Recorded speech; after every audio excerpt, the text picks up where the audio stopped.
welcome back to today's current session. We are very, very excited for today's guest. Again, my name is Enrique Hasso, and I'm the Associate Director of the Texas Health Education Service here in Austin, Texas. We're housed within the TMD, SAS, and JAMP offices. So virtually right now, of course, I get to say hello to those folks over there. But today we have a really special guest. We have Dr. Nwegbo-Banks joining us. And I will let her share some information about her journey. We do have some questions that we'd like to get through today, but of course, this is a courage session, so we do encourage each of you to ask any questions that you have. We will be here until 2 p.m. answering your questions. So first off, I definitely want to offer Dr. Nwegbo-Banks an opportunity to share her information about her biography and where she comes from. Hi, everyone. I'm Dr. Nwegbo-Banks. I am a JAMP graduate. I love JAMP with everything, and I'm happy to speak here today on the Texas Health Education Service. I am originally from the DFW area, born in Dallas. My parents are Nigerian. Graduated from Mesquite Poteet High School. Go Pirates. Went to the University of North Texas in Denton for my undergrad education, and that's where I got familiar with JAMP and got introduced to it.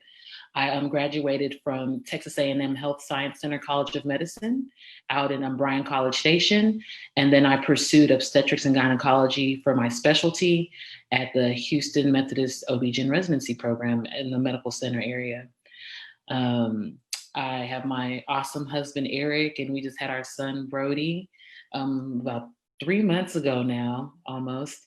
And we like to hang out. He's growing and doing amazing. I'm also co-owner with my wonderful partner, Dr. Tamika Cross. We're co-owner of our OB-GYN medical practice. It's called Serenity Women's Health and MedSpa in Pearland, Texas. And we take care of women's health concerns and aesthetic services. Wonderful. Thank you so much for that intro. And of course, I'm going to have a ton of questions for you related to your experiences, but I think you captured it quite well. Thank you. And so, of course, you did mention that you went to UNT, so I have to give props. You are one of the students that actually got to work with Dr. Deb Beck. Oh, I love Dr. Beck. She actually was the one that helped us kick off these courage sessions. She joined us for the summer as part of the Texas Health Education Service team. And of course, she did opt to go into full-on retirement. And I still get some really cool pictures. So Dr. Beck, if you are seeing this, hello. Hi, Dr. Beck. She's the GOAT. She's the greatest of all time, was very influential in helping nurture my interest in medicine and helping me get there. She's so awesome. Phenomenal woman. Yes. She is.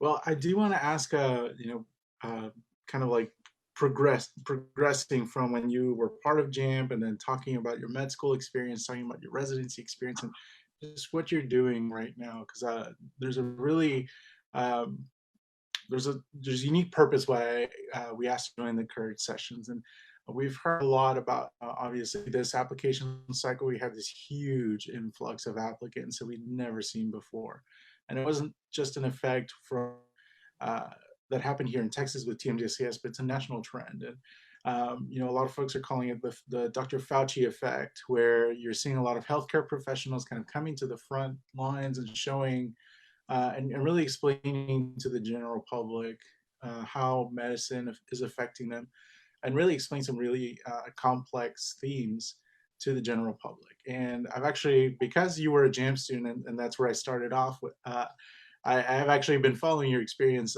through Facebook, through your med school experience. And so seeing you at this point is really, it's really heartwarming for me to see how JAMP really affected your life. Yeah. But also, you're also turning your expertise as a physician, as an OBGYN, to really address a lot of disparities that are going on right now in the community, and really educating women, particularly women of color, on how to be able to communicate with their healthcare professionals and be well educated as far as what to expect throughout their pregnancy or throughout any needs that they may have related to the practice that you own. So I'm really curious, just first off, how, and I think this has to do a little bit with, kind of being a younger physician, a younger doctor. We kind of grew up with social media, and so you're kind of merging the two worlds. So I'm really curious to kind of hear your take on what it is that you do, and maybe offer some of those resources to anybody watching right now. Sure. So, what I like to do on social media, or my thought process revolving around social media, is if you're not producing content, you're only consuming content. And so there was a point in time where people would complain, oh, there's only this kind of stuff on social media. Well, let's be the change that we want to see. And so, coming from kind of like a more solutions based perspective, I was thinking, hey, I've had so many friends and family members ask me questions about pretty much similar things, or friends and family members that want a second opinion, or like don't really know where to get their information because there's so many different places now to get information. It's not always the most accurate. And so I decided to kind of like just have different sessions about different educational topics, and of late, along with the pandemic, different you know, societal topics in general, and just kind of talking about things from a science perspective. And so not from just pure emotion, because that's great and there's a place for that. But as a physician in sciences, bringing the science to it, bringing the data, and putting the information out there so people can make informed decisions. So social media has provided that platform where I could talk about various topics and really get to produce content. And that I think pretty much settles it. You want to produce content and really be the change. I think that was a really strong message there. Thank you. We each have our part to play in this. We do. Yeah. So going back to the very beginning, talking about JAMP, can you share with us how JAMP was a part of your journey overall? Yes. So the year that I joined JAMP, I believe, was the second the second year JAMP had been at least at my university. And so when I first got to college, I knew that I was interested in medicine, and I, went to the pre-med office and kind of talked, to Dr. Beck. And there was a poster, like a JAMP poster down in the hall.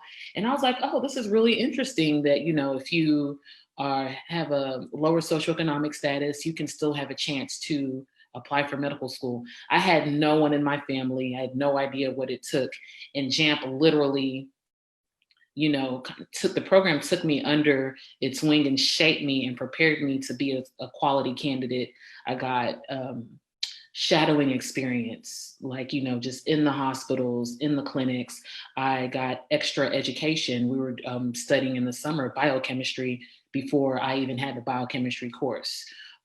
Pharmacology, things like that, just giving you a heads up on what med school entails and what you need to get in, not including the MCAT prep, which was amazing. And so JAMP single-handedly prepared me and shaped me to be able to get into medical school. So I'm just always very, if there's an opportunity to like give back to JAMP, I'm always front and center, because it single-handedly is an excellent program. I didn't even mention the mentorship that comes out of the program. So, many of the attendings I worked with, different professors I encountered on my different summer internships, we have remained in contact, and they provide very quality, mentorship to me and my colleagues that were going through the journey. So I can rave on and on about JAMP. It's a very special program.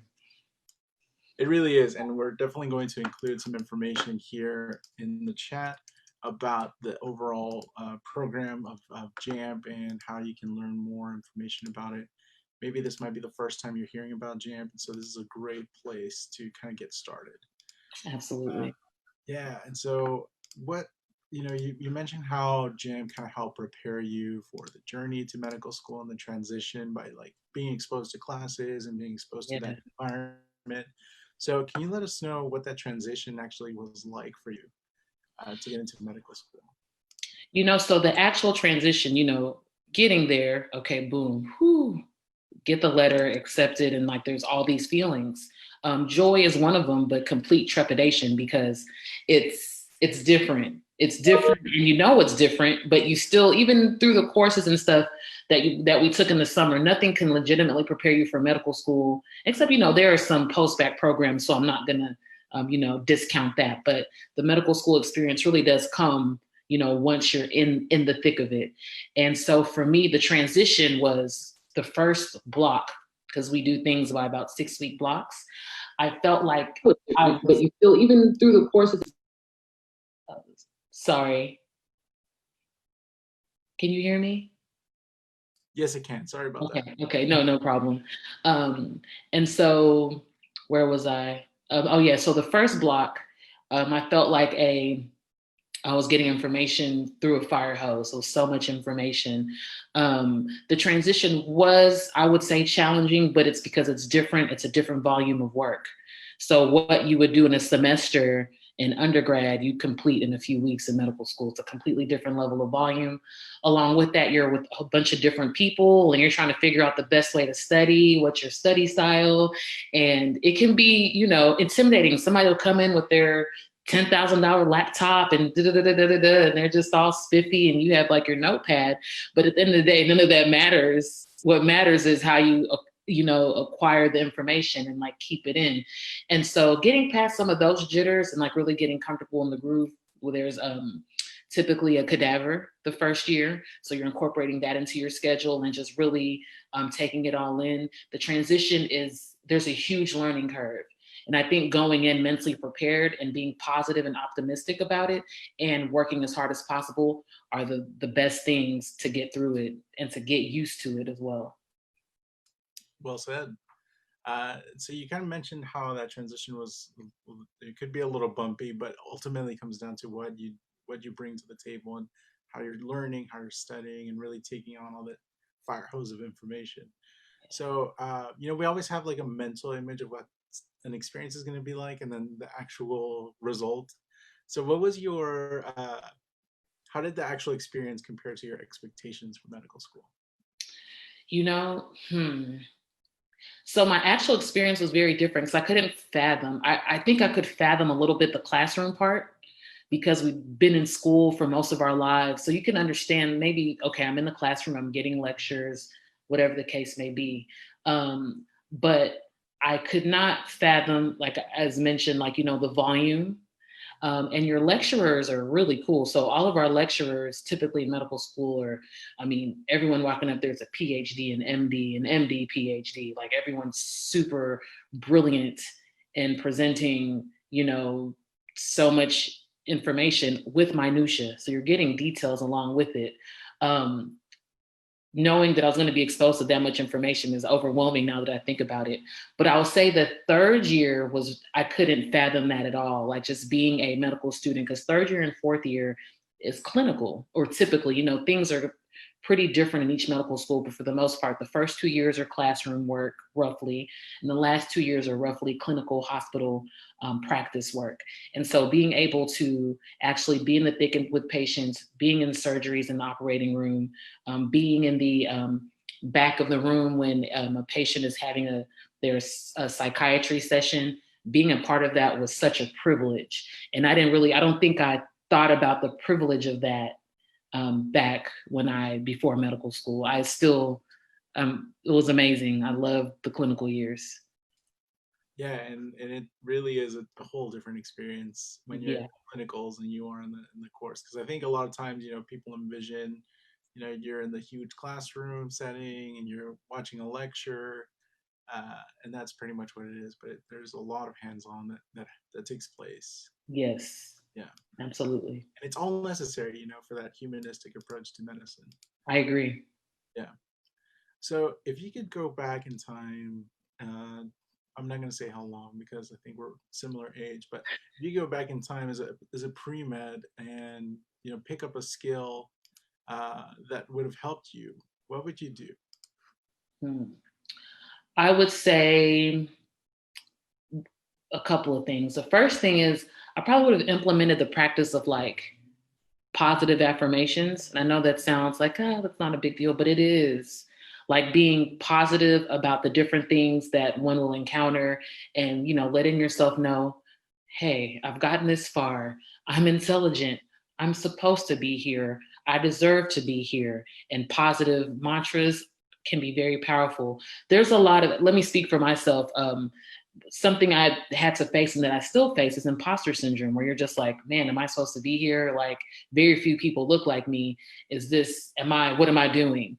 And so being positive from that point in my learning and education and really like empowering myself through like positivity, I think would have been very helpful, especially done daily. It only takes a few seconds, not even minutes, to just, really be kind to oneself and remind yourself that you deserve the things that you have. That's the first thing. The second thing I would probably implement, if that I did not implement,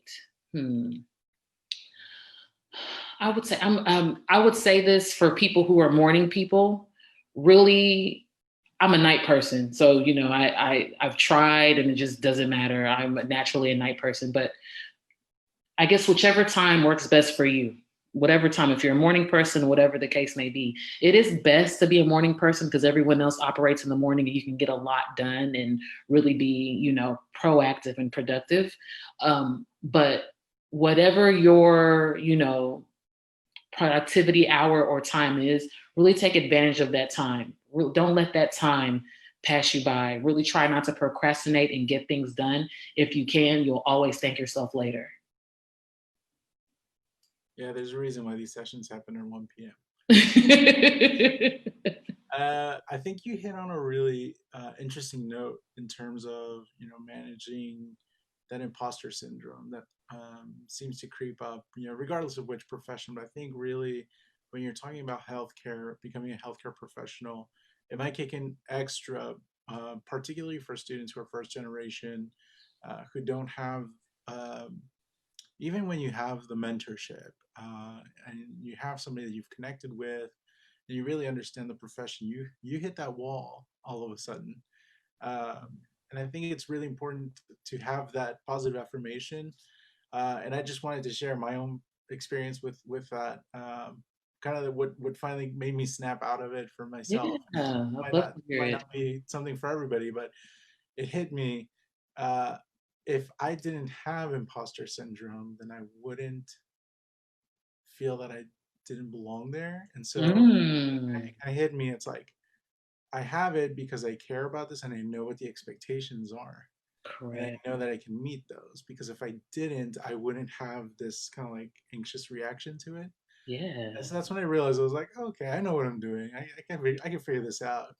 See, you Uh, know what? That's a good point because if you were basic or regular, you wouldn't feel like an imposter at all. You wouldn't feel anything. You'd be like, you can I'm new to the world. I can handle this. This is not an issue. So hopefully, good if that point. helps anybody out there, it's a great place. And of course, there are several resources that you can find out there regarding imposter syndrome.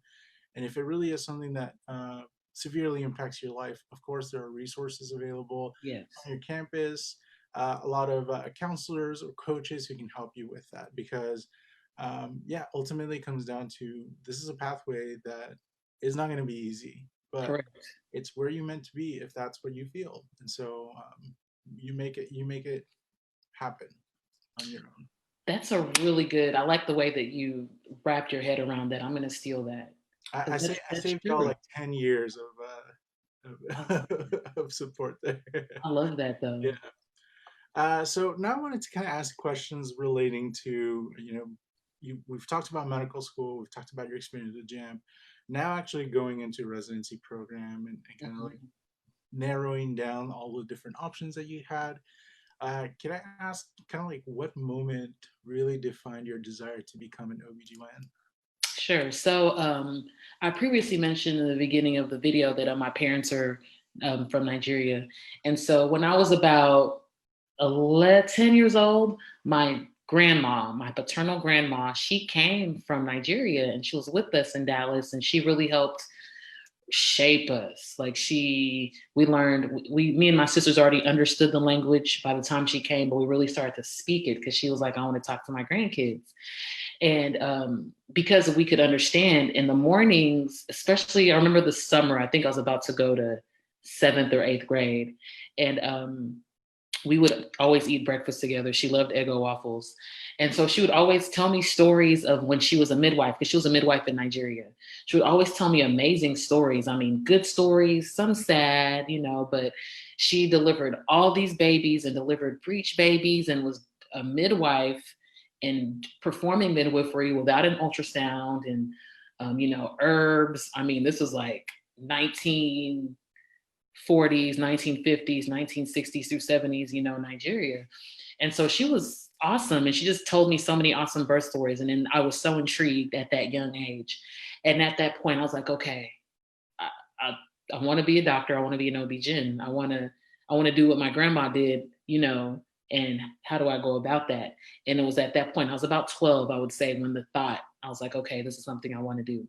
So she actually got to see my white coat ceremony. She passed away during my first year, but I'm very grateful that she at least got to see me get into medical school, to do what she did at the capacity of medicine. What a legacy to uphold. That's fantastic. So you already knew you wanted to pursue that pathway when you went in. Yeah, and I try to be open-minded and always encourage my mentees to be open-minded. And I tried. I really appreciated my surgery rotation. I loved medicine, but like OB-GYN just pulled at my heartstrings. Yeah. And so, yeah, I knew I wanted to do that. So you mentioned that with your mentees, you asked them to be open-minded. Can you kind of like share what advice you offer them when they're thinking about residency programs? Because just as you've come in to medical school, kind of knowing what the areas that you wanted to go into, uh, some may have no clue whatsoever, or some may be really steadfast toward a particular residency that um, may not be a good match for them. So, Sure. do you mind sharing the advice that you give them? Yeah. So what I would advise is, medicine is all encompassing. So even if you like a certain specialty, you can't have that specialty without your foundational, medicine. Before we even get to medicine, we're in pediatrics. Most of our patients will have surgery. Many of our patients will have specialists to take care of whatever medical needs that they have. So there has to be an overall respect for the entire field of medicine, just starting off. And I think that's where the open-mindedness comes. If you respect the field, you just kind of go in and respectfully learning all the information that you can and taking every rotation and every patient encounter, like take that in and really appreciate what that is. I think also a lot of different things that can affect our specialty of choice or a specialty that we really want to be interested in, especially like back in my day. Things are changing now, but it's the step one score. So some of your board scores will determine your level of competitiveness, and that's changing now, which is a good thing because it's moving to pass, fail, which helps people still get into their specialties of choice, regardless of that score. I think is where things are going to go. So respecting the process and scoring appropriately, depending on what you want to do helps. Also being involved in the interest groups. So if you're not sure what you want to do, there are various specialty interest groups that are small organizations that kind of give you more insight in the field. Conducting some research in that field too, just getting published in some way can help. And I would also say, or what I also tell them in general, is if there is a specialty they really, really want to pursue in their fourth year, going to an away rotation and really working with the residents closely and at the institution that they would like to go to can help them further delineate what they'd like to do. Excellent. And I'm glad you brought up the changes happening to the first step exam. That is a pretty major change that's sure to affect the overall match process. And yes. It's funny because you bring up the match process, and in my mind, we're still working with the application process here at TMBSAS, and we're gearing up for the match, which is happening in the spring. And all of the advice that you just shared for the national residency match is the exact same advice that I offer to applicants during TMBSAS matches. You have to respect the process. Yeah. You really acknowledge which school you want to attend or which program in terms of the residency programs, and really don't try to game the process in any way. Right. It's I've heard, yeah, so many weird, bizarro explanations of, if I rank this school here and I won't get in there, but it'll guarantee that I get in here, that's not going to work. We actually it's have a not. match video, yeah, that really explains the overall process. But that's kind of where my mind immediately went to when you said that. Yeah. So if I could ask you to be a bit candid here, we often hear about challenges for medical school, but we don't hear too much feedback about challenges that you face during residency program. So Mhm. I'm curious to hear, what challenges did you, see? Maybe they might not be huge, but what kind of obstacles did you find along the way? Yeah. So, residency is essentially like highly intense on the job training. That's essentially what residency is. And so there you're working, and I'll speak specifically from the obstetrics and gynecology residency because each residency and the requirements are different. But in OB-GYN, I consider us the blue collars of medicine. We work, you know, we're like catching babies, we're like running back for C-sections if needed. We're taking care of things. And so not saying anyone else isn't, I'm just, shouting out to my specialty. And so we work hard, easily 80 hours a week. Um, that's the goal, average 80 hours a week, but there are some times where you work more than that, 90 hours a week. And it's within the ACGME rules because your average time work should be 80 hours. So if we have a particularly busy week, you'll typically work like 70 hours that next week, so that can be an average of 80 hours. But we're working and getting used to that, getting your stamina up to, wake up very early and round, especially your first year. You're rounding, you're checking on patients, making sure they're fine overnight. Along with that, not only are you working really hard and spending a lot of time in the hospital or on your service, you have to study. And so the tests don't stop. So there's tests, there's quizzes to make sure that you're prepared for various procedures, surgeries, whatever the case is for, the specialty. I'd say for me, getting used to that level of intensity, that was challenging. My residency was a blur, like my personal life. You have to be mentally prepared to miss a lot of things. You are going to miss weddings. You are going to miss birthday parties. You're going to miss, certain holidays, depending on what the schedule is. I miss funerals. You do miss a lot of things. And that's something I don't think I thought about it. Like that. It's like you don't think about it till you're in it. I don't regret it. It's just it is what it is. That was challenging. Just being able to be like, hey, I can't go. I'm training, literally. Something else too, I would say for me is like you have to be open and ready to receive feedback from your upper level residents, from your attendings. They're shaping you from a med student who is essentially a passive observer to the physician. So you have to like be mentally be prepared for feedback, take all the feedback with an open mind and, take it in. For me, I was like, who are you talking to? A little bit, and that's not the right attitude. And I snapped out of that rather quickly. But in my upper levels, my chiefs were really patient with me, but that's a huge adjustment. And if you come in mentally prepared to take advice and to take feedback and to take the critiques, you will grow accordingly and be a better resident because you're just letting things roll off your back. You're not taking it personal. It's not personal. You're just really literally being molded into a surgeon and a clinician. You think very differently as a physician than as a med student. Yeah, I can't even fathom what that transition might be like. I'm learning a lot from this conversation as well. So I mentioned this earlier, but one of the key reasons why I wanted to bring you on to talk on the courage sessions was to really share what your life has been like now that you're in practice. And really, what I want to do is kind of challenge the notion that when we think about physicians, we think about doctors, and this could apply also to anybody who's looking to become a dentist or looking to become a veterinarian. Is the experience is not restricted to a clinical setting. You're essentially becoming a leader in your community. You're really taking on um, a higher role beyond yourself. And I think that's one of the things that is kind of like an output of becoming a physician or becoming a healthcare professional. Is you're suddenly it's like something triggers, and you all of a sudden become a selfless person and have other people's interests at heart. And so I'm really interested because I did take a look at your website, and you mentioned several times about working with indigent populations, which tend to be, folks that come from very low socioeconomic backgrounds, may have a lot of underlying issues, and this is a very difficult population to reach, particularly because they might not always have health insurance, might not always have access to health care.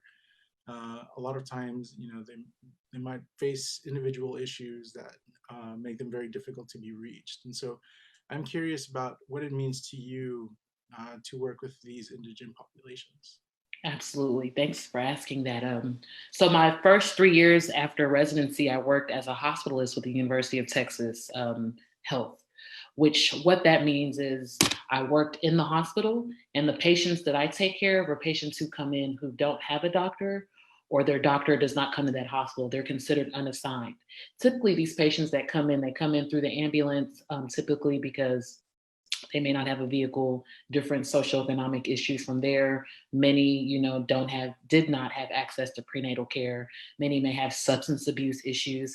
And so at the different hospitals where I covered as the hospitalist, and I work nights, so I got to see, everything interesting happens at night. I got to really work with a patient population that I really love. And typically, patients come in and they expect to be treated a certain way because they're not insured, or they should have delivered at another hospital. Why are they here? And what I always try to do during my encounters with these patients is, treat every patient with respect, regardless if you're insured or if you're not insured. Be highly respectful, still practice evidence-based medicine, and educate. So I really use that time to educate.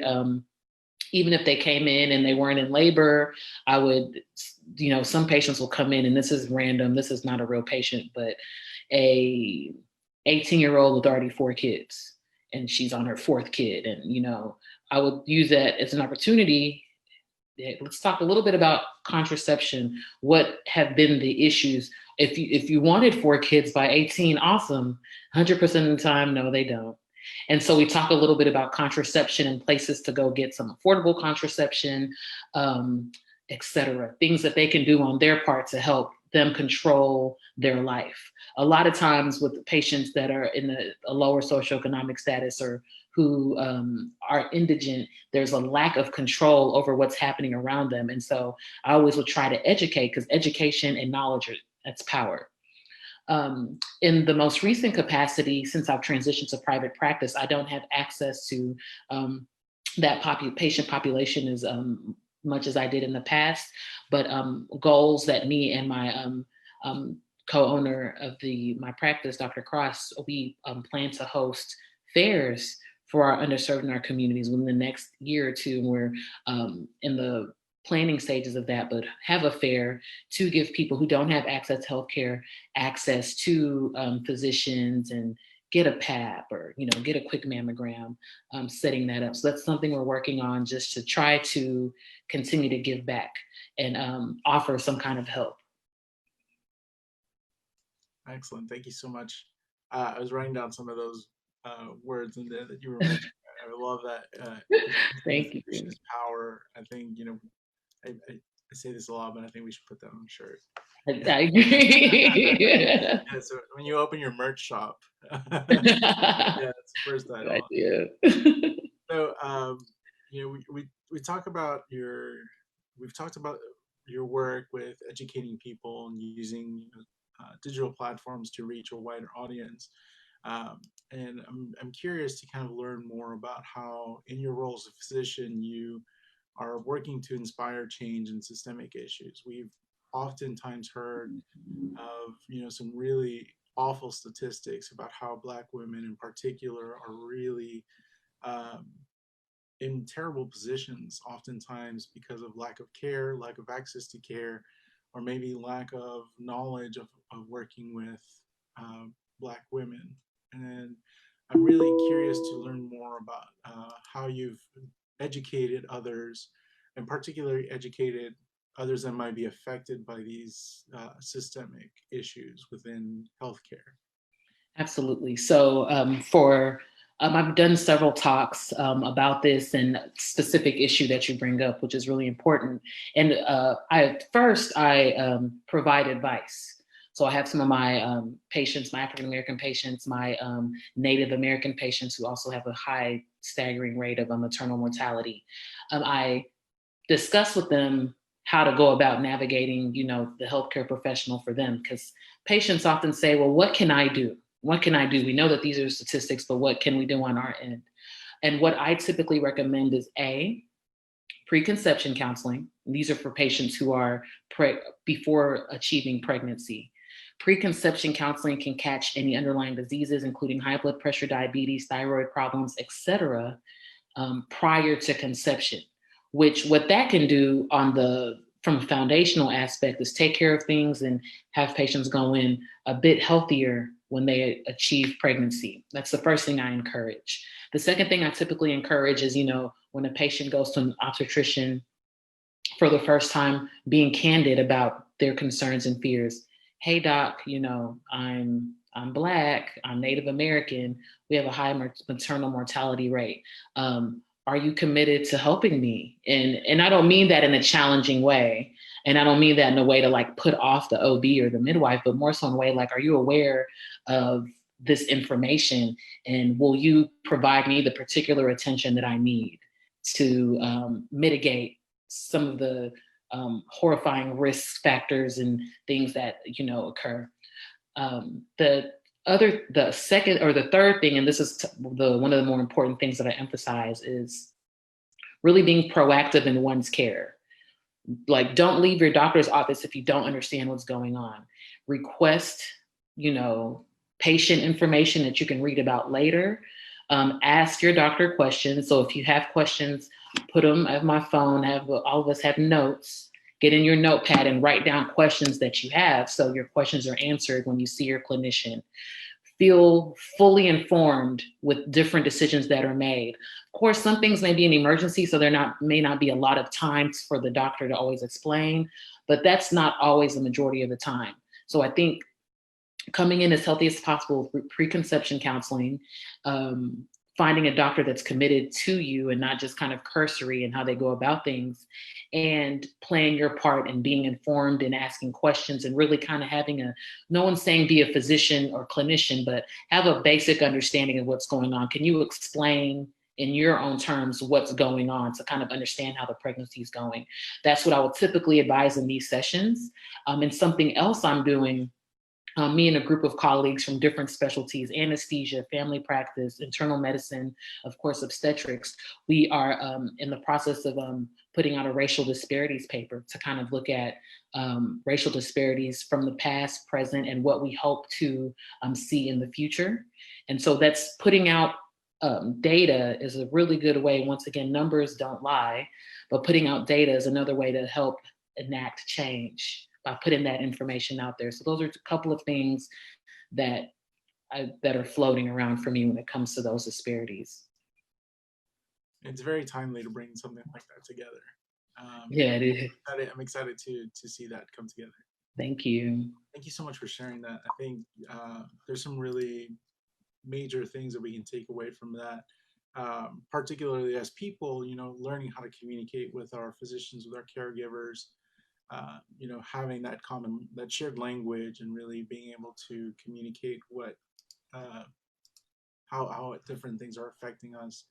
But also the challenge as an aspiring healthcare professional of recognizing that you are being privileged enough to learn so many different systems, so many different terminologies, but also mastering them in such a way that you can communicate them with normal people. Yes. Because there are parts of the body I can't even begin to try to pronounce. And so just being able to communicate that back, and I think it comes from a place of studying and learning all of this, but coming from a place of humility. Yeah, that's a And good point. I think a really helpful thing for a lot of folks is to kind of have an image of a a client or I'm sorry of a patient in the future that you may be addressing. So it's like, how would I explain it to this person? Yes. Because yeah, I mean, when it comes down to it, um, there are a lot of issues beyond systemic racism issues or issues with being able to communicate with doctors, but ultimately, as a physician or as a healthcare provider, being able to connect with your patients is a really key issue. And I think Absolutely. there have been several papers published about how um, for physicians who don't have that connection tend to be more susceptible to malpractice claims or suit. 100%.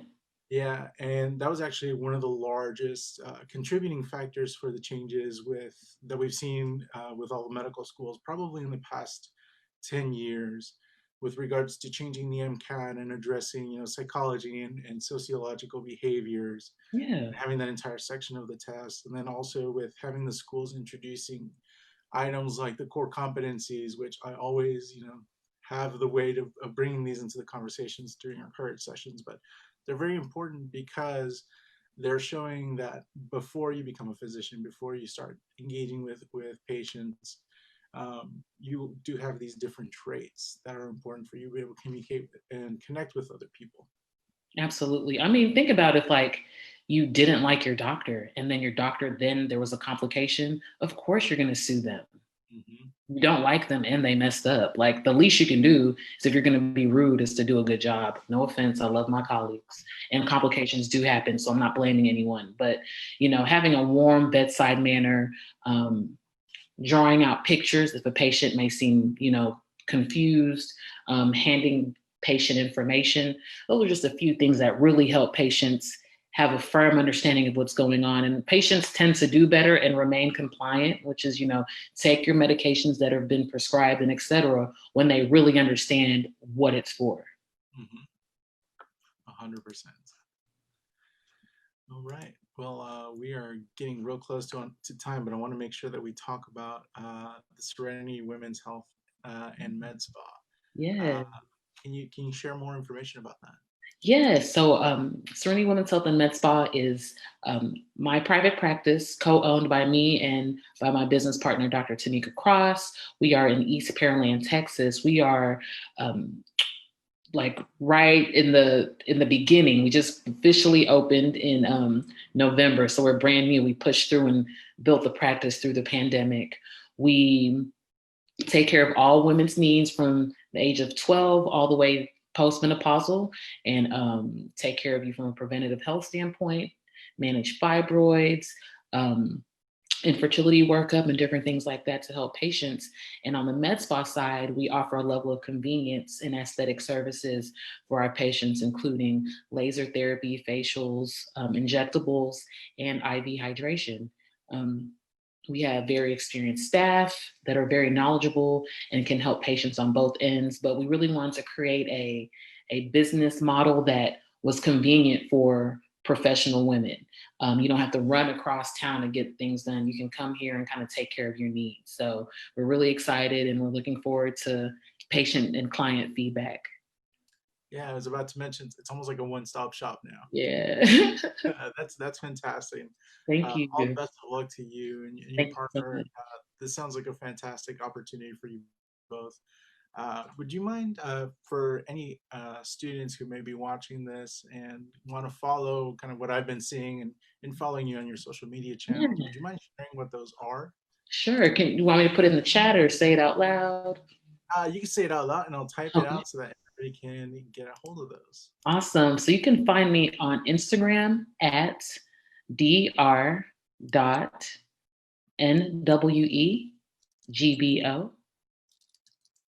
Banks, and it's on the screen. No hyphen, just Dr. Period Nwegbo-Banks.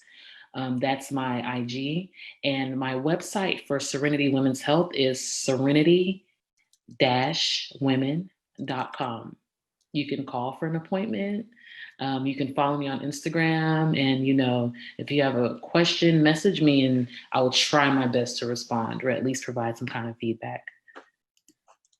Excellent. Excellent. Thank you so, so much for taking the time today and, sharing your experiences.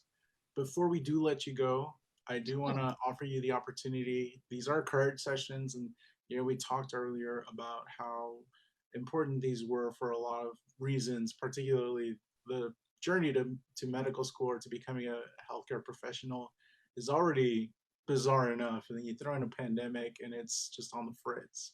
And so we built these card sessions with the help of Dr. Beck as a way to help inspire our students to kind of continue with their journey. There have been so many issues that we've addressed in previous sessions, like, canceled shadowing experiences and MCATs that have been postponed time and time again. We've had issues with interviews being postponed. And so this is all it's to be expected. We are living in a global pandemic. But what we really want to do with these sessions is to really inspire students to continue pushing their journey. So I'd like to offer you kind of like the last question here is, what advice do you have for students kind of right now looking at you and saying, that's where I want to go? No. Well, I want you to know that you can do it. You can do it. And you have to really, really believe that part. Because that's going to be the fuel. Medicine is a marathon, not a sprint. And so when you keep that in mind, you recognize that, these different issues from the pandemic, they do not cancel your opportunity. It's just a bit delayed, but it's not canceled. What I would advise during this time is to, don't lose steam. You can do, and this is newly developed, but UWorld, which is a resource that we use significantly in medical school, and it's very helpful in gaining the knowledge to do well on the board exams. They have an MCAT version called UWorld, and what it is their questions, like it's just a question bank that really teaches you how to think about the test, teaches you concepts, and what's best is when you miss, if you get something wrong, it's fine. The explanations are excellent, and to kind of help you gain a deeper understanding of why you may have gotten something wrong. I do Q-bank questions a few times a week just to keep the stamina up, keep the thoughts flowing about the MCAT up so you don't lose what you've been studying for. I would also say if there are any opportunities to link up with physicians, virtual shadowing has become like an accommodation that's been made to help patients still get somewhat of an experience that they can put on their application, as far as that goes.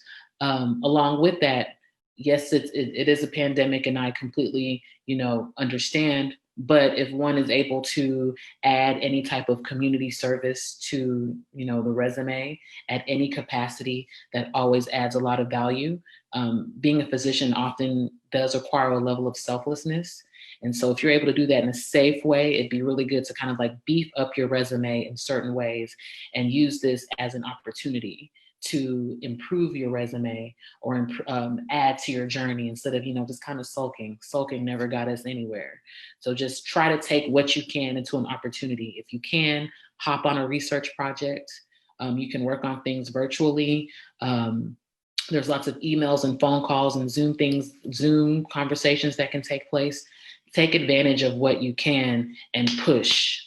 Don't be afraid to push, email, put yourself out there. That's going to be your life in a little bit, always having to put yourself out there. So just kind of get comfortable with being uncomfortable, because that's how you know you're doing better.